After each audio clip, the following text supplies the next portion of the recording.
Hello good morning students, welcome to ABN senior secondary school Jhunjhunu online class. तो जैसा कि students अपना जो लेसन नंबर 2 आरबीएससी का और लेसन नंबर 6 जो है सीबीएसई का एक जैसे है लगभग ये चल रहे थे, जिसमें हमने स्टूडेंट्स डाइजेस्टिव सिस्टम के बारे में पूरा डिटेल से देख लिया था। और आई होप आप लोगों को समझ में भी आ गया था क्योंकि उससे रिलेटेड कोई क्वेश्चन नहीं किया था। ठीक है, तो अब देखिए स्टूडेंट्स, नेक्स्ट जो अपना टॉपिक है वो है अपना रेस्पिरेटरी सिस्टम। ठीक है, तो स्टूडेंट्स रेस्पिरेटरी सिस्टम के बारे में देखिए क्या होता है रेस्पिरेटरी सिस्टम। तो रेस्पिरेटरी सिस्टम यानी कि सांस लेना। ठीक है, रेस्पिरेटरी सिस्टम का मतलब होता है सांस लेना। ध्यान से समझो इसको। मैं पहले इसके और व्यू समझाऊंगा, फिर उसके बारे में इसको डिटेल से समझाऊंगा। तो सबसे पहले अब अपन देखते हैं कि एक होता है स्टूडेंट ब्रीथिंग, एक होता है रेस्पिरेशन। ठीक है, एक होता है ब्रीथिंग, एक होता है रेस्पिरेशन। तो ब्रीथिंग का मतलब स्टूडेंट जनरली होता है सांस लेना। ठीक है, तो देखिए दो प्रकार की चीज होती है। एक होता है स्टूडेंट ब्रीथिंग।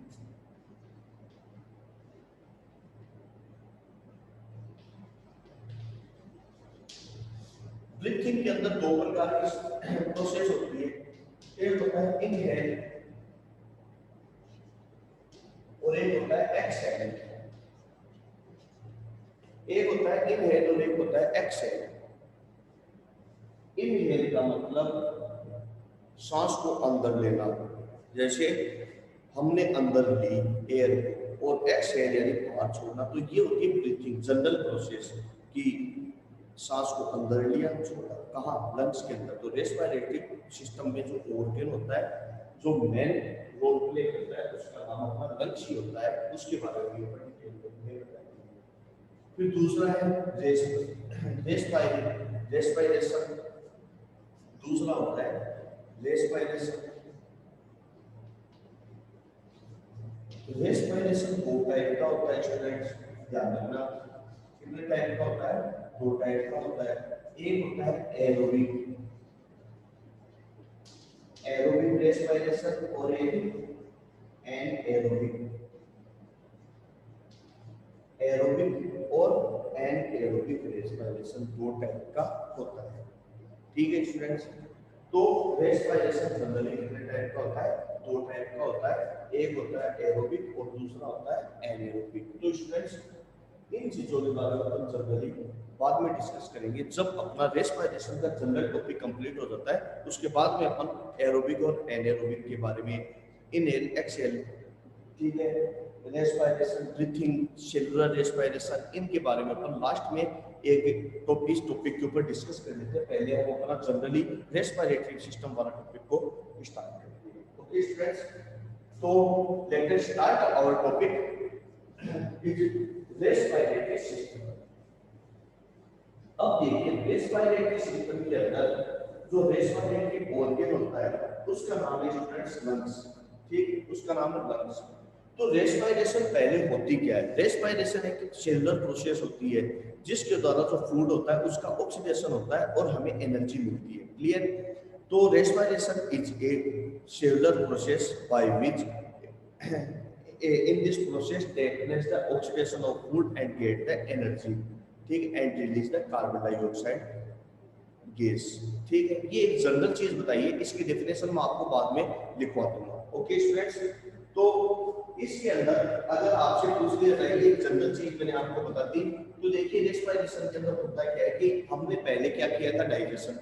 डाइजेशन के अंदर हमने क्या किया था? जो फूड लेते हैं तो वो फूड हमारे बॉडी के अंदर जाता है, अलग अलग ऑर्गन में से जाता है, जैसे कि स्टोमक में से जाता है, स्मॉल इंटेस्टाइन में जाता है। ठीक है, तो इसमें से आपको मैंने बताया था कि बेनिफिशियल सब्सटेंस को तो क्या कर लेता है? शक कर लेते हैं, ये खींच लेते हैं और विलाई के द्वारा शक करने के बाद में किस में डाल देते हैं? ब्लड में डाल देते हैं, और ब्लड से हमारी पूरी बॉडी में चला जाता है। और यह फूड जो बेनिफिशियल सब्सटेंस है ये हमारी बॉडी के अंदर कलेक्ट हो जाते हैं, किस फॉर्म में? ग्लूकोज के रूप में। ठीक है ना, किस फॉर्म में हो जाते हैं? ग्लूकोज के रूप में हमारी बॉडी के डिफरेंट टाइप के पार्ट, डिफरेंट पार्ट के अंदर कलेक्ट हो जाते हैं। अब देखिए आपने सुना होगा कि फूड खाने से क्या होता है, एनर्जी मिलती है। ठीक है, बहुत बार सुना हम खाना क्यों खाते हैं, ठीक है, for getting the energy, energy के लिए हम खाना खाते हैं, ठीक है।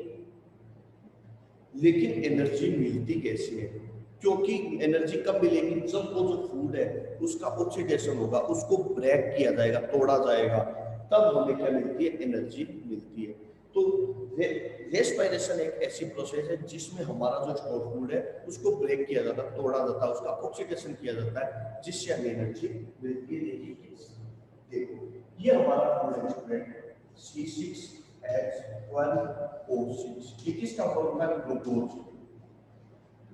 ये है ग्लूकोज, ये ठीक है, ये हमारा फूड है, ध्यान से समझिए। अब आपको पता है कि रेस्पिरेशन के अंदर हम कौन सी गैस जनरली लंग्स के अंदर लेते हैं, ऑक्सीजन, ठीक है ना, हम ऑक्सीजन गैस को अंदर लेते हैं। अब यह ऑक्सीजन के हमने 6 मॉलिक्यूल अंदर लिए, क्योंकि इसको बैलेंस करने के लिए 6 मॉलिक्यूल लगाना जरूरी है। जैसे इसको किया तो यह ब्रेक हुआ, देखो कार्बन के कितने 6 मॉलिक्यूल है ना, तो 6 CO2 plus 6 H2O plus energy, plus energy, ये ठीक है, ये एनर्जी बन गई। अब देखो यह फूड जो है हमारे बॉडी में स्टोर है, इस फूड को के ऊपर को ब्रेक डाउन किसने किया, ऑक्सीजन ने, ठीक है ना, किसने किया इसको ब्रेक डाउन, ऑक्सीजन ने इसको ब्रेक डाउन किया। अब यह ऑक्सीजन इसको तोड़ करके किसमें कन्वर्ट करेगी, किसमें करेगी, कार्बन डाइऑक्साइड।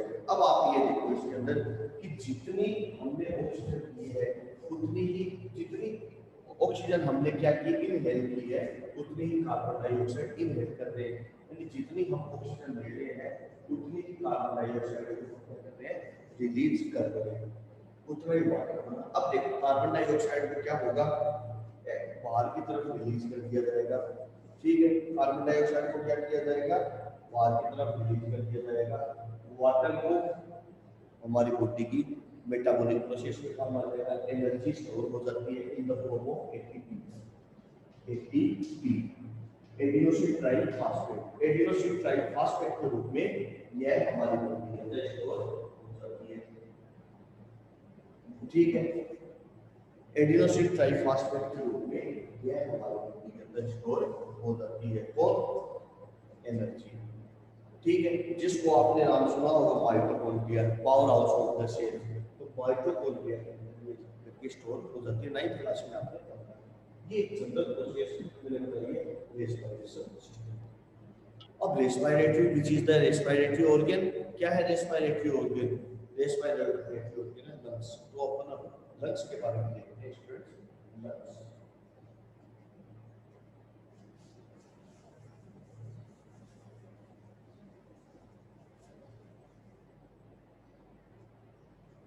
लंग्स के स्ट्रक्चर देखिए स्टूडेंट्स ध्यान से। हाँ,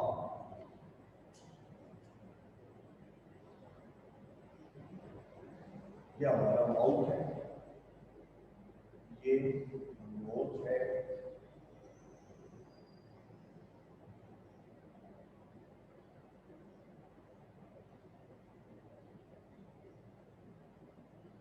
फिर यह इस तरीके से जा करके दो ब्रांच के रूप में डिवाइड हो जाता है, ठीक है, फिर यहाँ आप इस तरीके से लंग्स बना सकते हैं।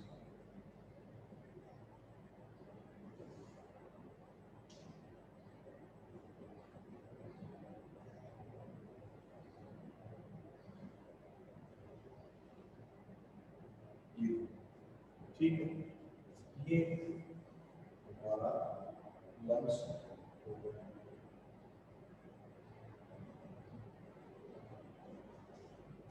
अब देखिए स्टूडेंट्स,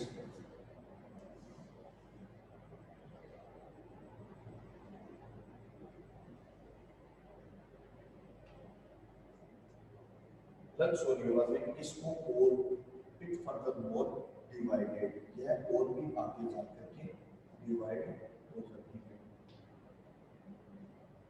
इसको आप और भी ज्यादा आगे डिवाइड कर सकते हैं।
चलिए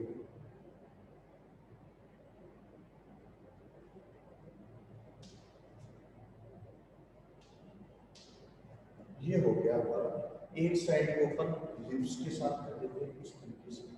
हालांकि ये ऐसी प्रोसेस दोनों ही तरफ होती है स्टूडेंट, ठीक है। एक तरफ अपन ये दिखा देते हैं।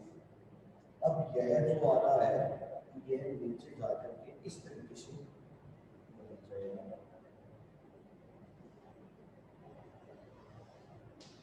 ये लो, ये एक जनरल स्ट्रक्चर हो गई हमारे लंग्स की। अब आगे देखिए स्टूडेंट्स, आप कि ये है माउथ, जैसा कि पहले ही बताया था। ये ओरल कैविटी या माउथ कैविटी की बात, ओरल कैविटी जिसका कोई यूज उतना नहीं होता है, ठीक है। फिर ये है नोस्ट्रिल, ये नोजल कैविटी,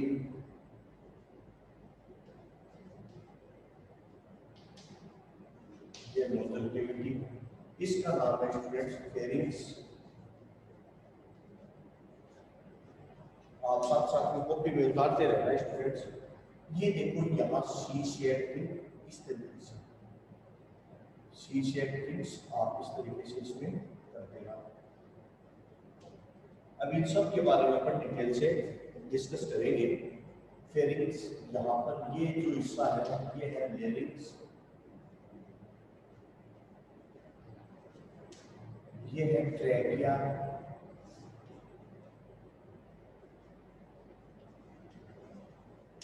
फिर उसके बाद में देखिए स्टूडेंट्स ये लेफ्ट, ये राइट लंग्स, ये है राइट लोब, ये है लेफ्ट लोब, ये है लेफ्ट लोब, ठीक है। ये है रिब्स, ठीक है, ये है रिब्स, रिब्स होती है ना इस पर, ये हड्डियां होती है इसके ऊपर, इसको रिब्स कहते हैं, ठीक है। ये है रिब्स। फिर इसको ये है डायफ्राम,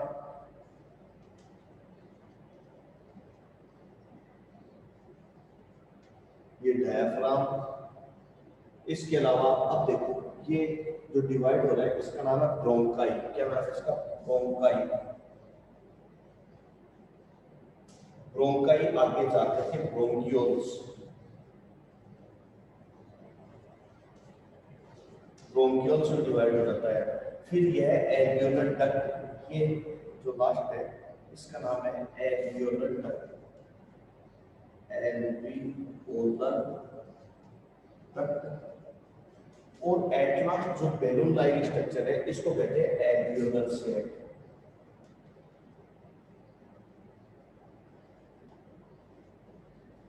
यह है एल्वियोलर सेट।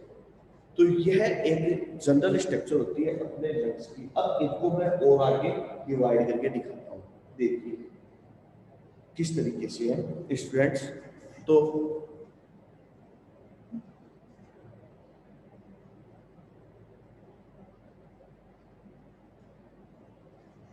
देखना डिटेल से, देखिए आपको पता है ब्रोंकाई, ब्रोंकाई आगे bronchioles, alveolar duct alveolar set में डिवाइड हो जाता है। इसको थोड़ा मैग्नीफाई करके आपको अभी बताता हूँ, देखना कैसा होता है ये आगे।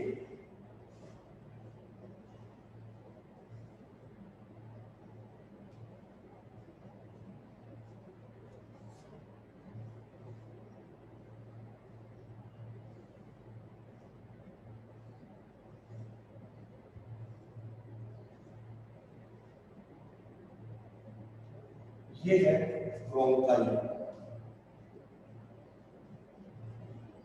ठीक। इसका क्या नाम है स्टूडेंट्स? ब्रोंकाई। या फिर आप ऐसे कह सकते हो कि ये ट्रेकिया है, और ट्रेकिया जो है वो आगे जाकर के ब्रोंकाई में कन्वर्ट हो जाता है, ठीक। तो सबसे पहले आप ये लिख सकते हो कि ये ब्रोंकाई में लिख के इसको ट्रेकिया लिखो। ये है प्राइमरी ब्रोंकाई, प्राइमरी ब्रोंकाई, ठीक है। फिर प्राइमरी ब्रोंकाई है वो फिर आगे जा करके, ठीक है, इस तरीके से सेकेंडरी टर्सरी ब्रोंकाई, ये है सेकेंडरी ब्रोंकाई, ये है सेकेंडरी ब्रोंकाई, ठीक है। और फिर टर्सरी ब्रोंकाई इस तरीके से डिवाइड हो जाता है। फिर उसके बाद में देखिए,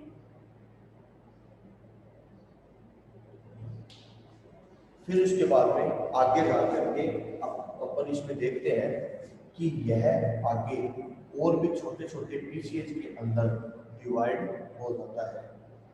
यह इस तरीके से आगे जा करके और यूं बेलून लाइक स्ट्रक्चर बना देता है, यूं करके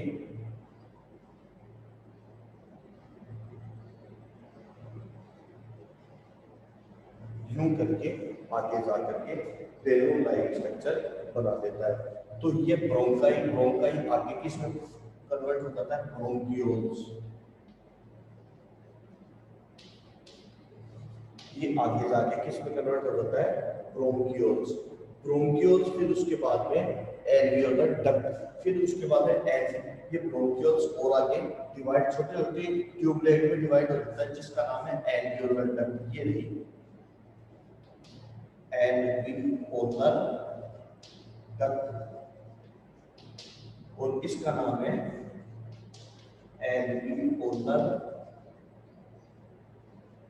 शैक, इसका नाम है एल्वियोलर शैक। तो स्टूडेंट्स इस डायग्राम को आप एक बार ध्यान से देखो।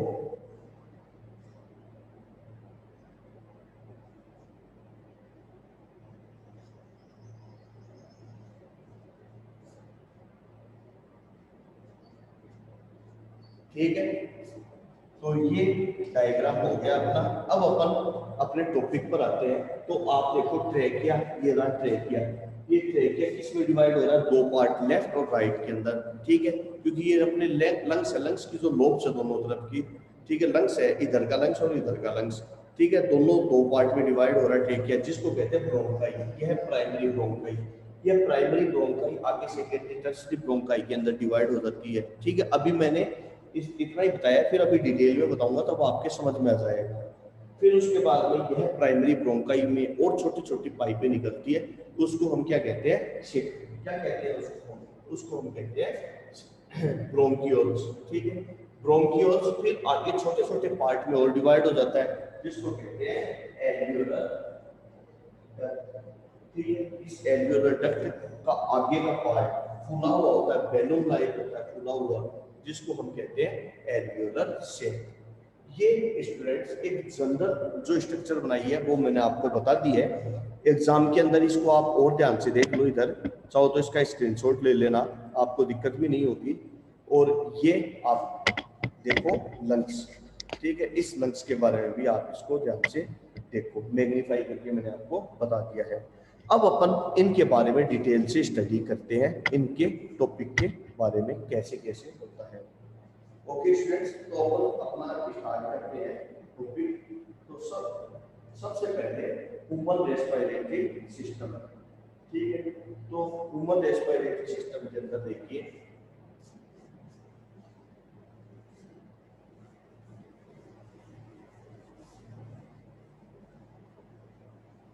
ह्यूमन रेस्पिरेटरी सिस्टम के अंदर इसमें दो पार्ट में डिवाइड किया गया है ह्यूमन रेस्पिरेटरी सिस्टम। एक तो अपर रेस्पिरेटरी सिस्टम और एक lower respiratory system. Upper respiratory system में देखो लोअर आता है, फेरिंक्स, लैरिंक्स, यहाँ तक का जो है वो अपर में आता है और इससे नीचे का पार्ट किसमें आता है, लोअर में आता है, ठीक है स्टूडेंट्स। तो सबसे पहला है upper respiratory system, upper respiratory system. सबसे पहला है अपर रेस्पिरेटरी सिस्टम। तो देखिए स्टूडेंट, अपर रेस्पिरेटरी सिस्टम के अंदर क्या क्या आता है, अब उसके बारे में हम देखते हैं। सबसे पहला है नोज, सबसे पहला क्या आता है, ए लेते हैं knows.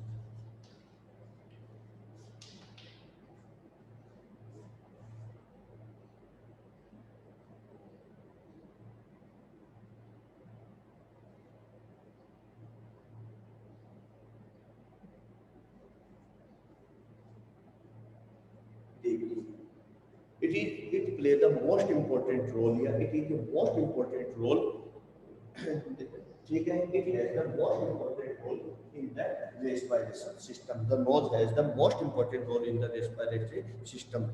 In a human, one nose is present and one nose is divided into two nasal cavity. Two nasal cavity. It is open into two nasal chamber.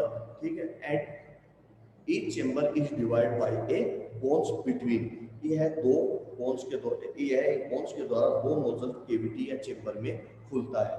तो कोई भी ह्यूमन है, ह्यूमन के अंदर जो नोज पाया जाता है उसमें कितने नोजल चेंबर पाए जाते हैं? दो नोजल चेंबर पाए जाते हैं, जो एक बोन्स के द्वारा बीच में डिवाइड होता है लेफ्ट और राइट के, ठीक है, लेफ्ट और राइट के रूप में डिवाइड होता है. अब आगे देखिए स्टूडेंट्स,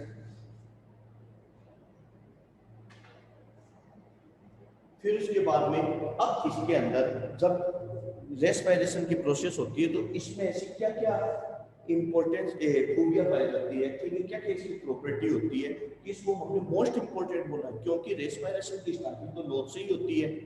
ठीक है, तो अब देखिए इसके अंदर क्या क्या पाया जाता है. पहला है हेयर्स.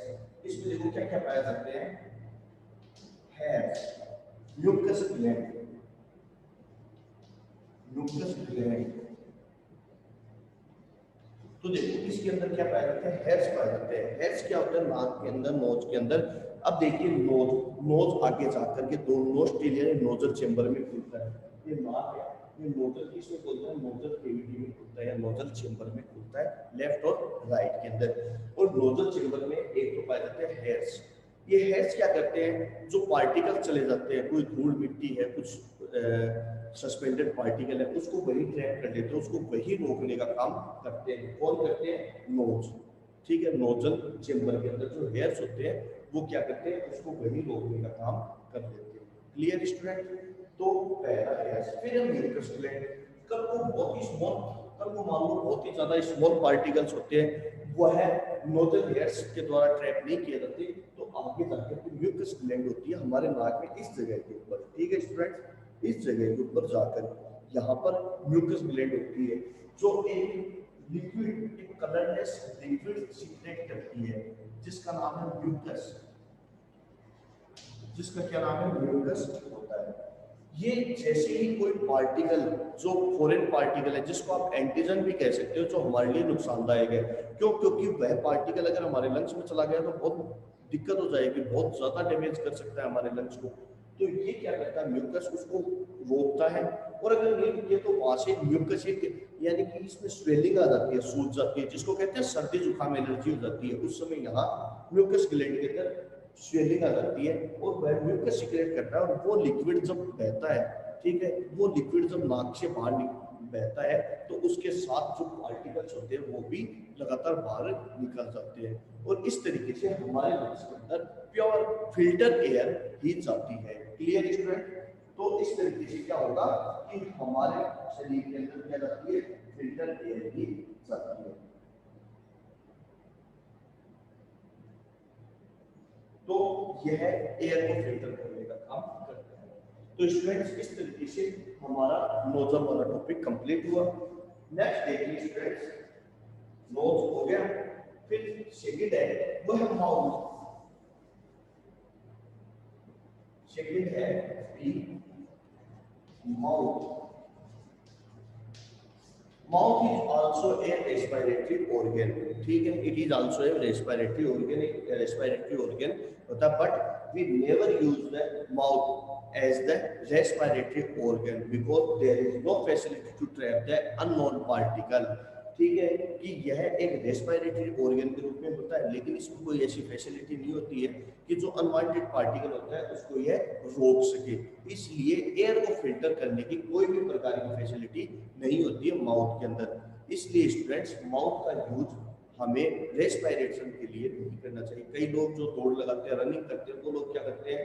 नोज से नहीं होते कि मुंह से सांस लेते हैं. लेकिन ठीक है, यह एकदम गलत है, क्योंकि अगर मुंह से सांस लोगे तो गंदगी भी, जो अनवांटेड पार्टिकल्स जो एनवायरनमेंट के अंदर डस्ट पार्टिकल है या अदर फॉरेन पार्टिकल है वो हमारे अंदर चले जाएंगे and that can be damage of our internal organ, internal respiratory organ और लंग्स।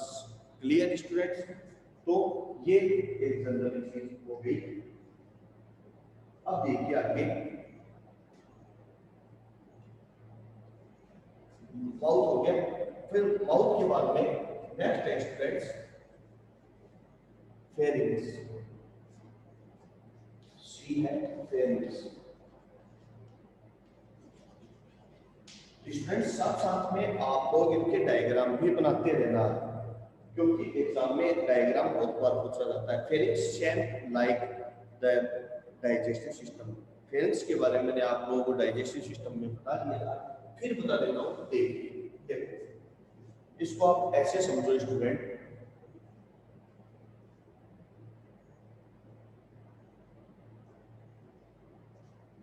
कि यह हमारा माउथ, ठीक है, ये माउथ है, ये स्टूडेंट्स हमारा नोज है, ये नोज है। अब देखो स्टूडेंट्स ये आपको मैंने ऐसे बताया था कि यह विंड पाइप है, ये विंड पाइप है। ध्यान से देखो इसको थोड़ा सा मैं पास ले आता हूँ, जूम करके दिखा देता हूँ आप लोगों को। ये देखो ये है स्टूडेंट्स विंड पाइप, ठीक है, और ये है फूड पाइप, फूड पाइप, ठीक है। यहाँ पर ये एक चेम्बर है, इसको कहते हैं, इस हिस्से को, इस पूरे हिस्से को हम क्या कहते हैं? फेरिंग्स कहते हैं। अब इस फेरिंग्स के अंदर देखो फूड है, तो ये होनी चाहिए कि जो यहाँ से फूड जाता है और यहाँ से क्या जाती है? एयर जाती है। तो air should be moved through the windpipe, should be moved through the windpipe, and food should be moved through the food pipe. There cannot be mixed to each other. Air हमेशा wind pipe से जाना चाहिए और food किससे जाना चाहिए? Food pipe. तो यहाँ पर एक एपिग्लोटिस नाम की एक स्ट्रक्चर होती है, ठीक है ना। यहाँ पर एक स्ट्रक्चर पाई जाती है, ठीक है, और उस स्ट्रक्चर का नाम है स्टूडेंट्स एपिग्लोटिस। अब आगे देखिए स्टूडेंट्स,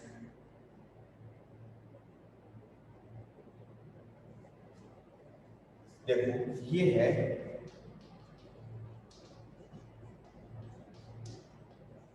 ये है एपिग्लोटिस। अब क्या करता है? यहाँ पर जैसे ही फूड पाइप से आता है तो ये क्या करता है? एपिग्लोटिस इस छेद को बंद कर देता है फेरिंग्स वाले को। तो जैसे ही बंद हो जाएगा ये छेद, तो फूड कहाँ चला जाएगा? फूड पाइप में, यानी विंड पाइप में नहीं जा पाएगा, और एयर सीधा किस में चला जाता है? विंड पाइप में चला जाता है। लेकिन जब हम मुंह से सांस लेते हैं तो ये खुल जाता है और मुंह से सारी एयर किस में चली जाती है? विंड पाइप में चली जाती है, ठीक है।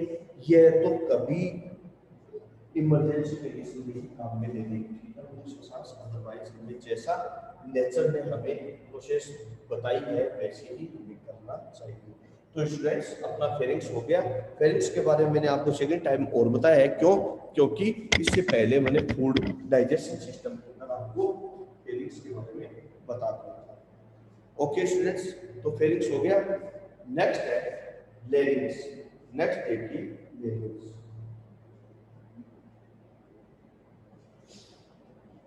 अब अपना टॉपिक है, नेक्स्ट है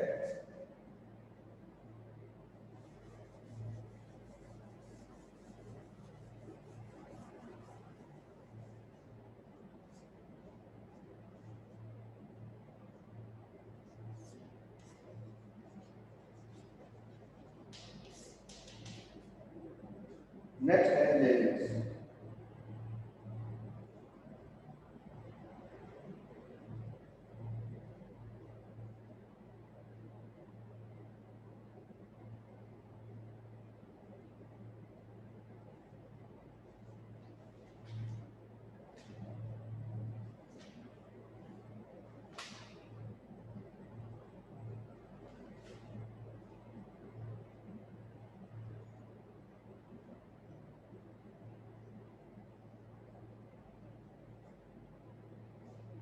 देखिए स्टूडेंट्स ये है लेरिंग्स। सबसे पहले लेरिंग्स की बारे में आपको बताना है कि कहाँ पर क्या होता है।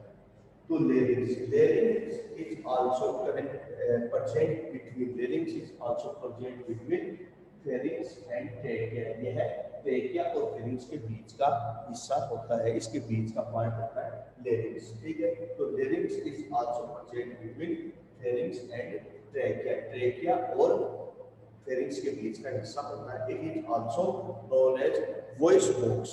ठीक है, ऑफ ए ह्यूमन।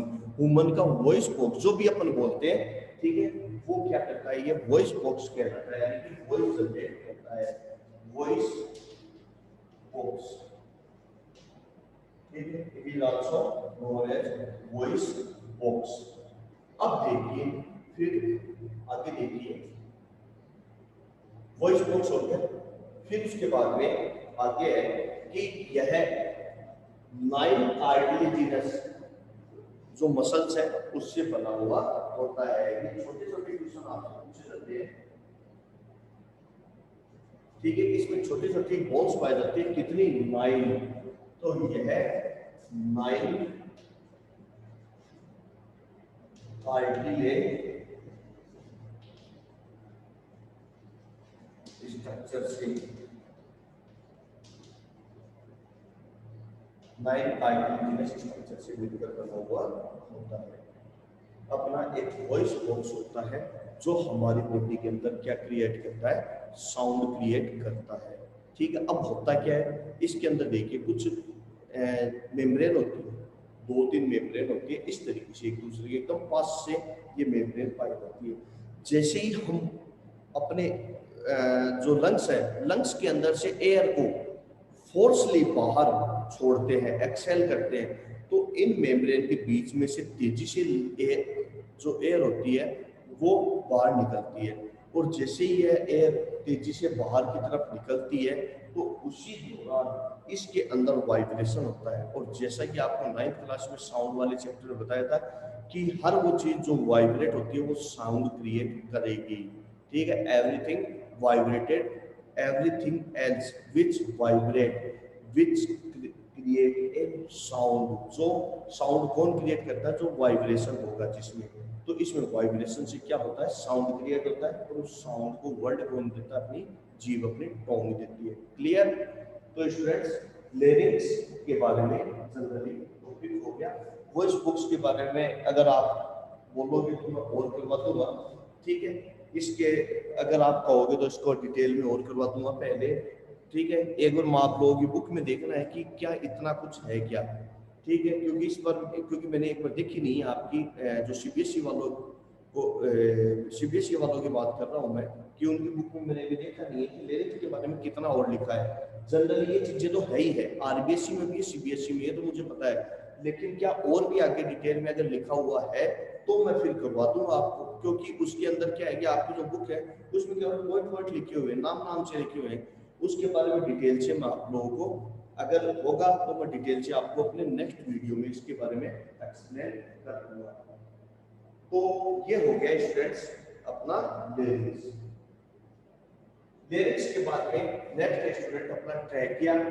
ट्रैकिया के बाद में ट्रैकिया है, ट्रैकिया के बाद में क्या है, ब्रोंकाई है, ब्रोंकाई के बाद में ब्रोंकियोल्स है, ब्रोंकाई है, ब्रोंकियोल्स है। ठीक है, एल्वियोलर सेक है, एल्वियोलर डक्ट है। फिर उसके बाद में स्टूडेंट्स अपना डायाफ्राम है, डायाफ्राम के बारे में बताना है। फिर दोनों लंग्स की स्ट्रक्चर भी बतानी है। फिर इतना चीज होने के बाद में फिर आगे जो अपना टॉपिक है वो है रेस्पिरेशन और ब्रीथिंग के बीच में डिफरेंस बताना है। डिफरेंस मतलब कि दोनों होता क्या है, इसमें डिफरेंशिएशन क्या है वो बताना है। और फिर उसके बाद में एरोबिक और एनएरोबिक, इसके बीच में आपको डिफरेंस भी बताना पड़ेगा। तो ये टॉपिक है अपने कोर्स में। इतने इसके इतना होने के बाद में अपना रेस्पिरेशन का टॉपिक कंप्लीट हो जाएगा। तो अपने पास स्टूडेंट्स अभी इतना समय भी नहीं है, चल रही है इसमें। अब अपने पास 1 मिनट है, तो 1 मिनट में अपना टॉपिक हो नहीं सकता। तो स्टूडेंट्स इसके बाद में नेक्स्ट जो टॉपिक है वो मैं आपको कल करवा दूंगा। ठीक है, ओके स्टूडेंट्स। तो अपना आप लिरिक्स तक पढ़ लेना, और मैं देखता हूँ अगर लिरिक्स में और भी आगे, जैसे कि एडम चैपल भी होता है लिरिक्स में, किसे कहते हैं एडम चैपल, ये यदि आपके कोर्स में है तब तो बताऊं, वरना कोई फायदा नहीं है बताने से। ठीक है स्टूडेंट्स, ओके, गुड बाय। घर पर ही रहिए, स्वस्थ रहिए। जैसा माहौल चल रहा है, आपसे को मैं यही सजेस्ट करूंगा, आपसे यही मैं निवेदन करूंगा कि गवर्नमेंट की गाइडलाइन का पालन कीजिए, घर पर ही रहिए। बहुत ज्यादा जरूरी हो तो डबल मास्क पहन करके ही स्टूडेंट्स बाहर निकलिए, अदरवाइज आप घर पर ही रहिए। ज्यादा अगर घूमना भी हो तो घर की छत पर या घर के आंगन में घूम लीजिए, लेकिन प्लीज प्लीज प्लीज घर से बाहर न निकलें। ओके स्टूडेंट्स, इसी के साथ हम अपना टॉपिक को आज के लिए विराम देते हैं। धन्यवाद। Be safe. Thank you.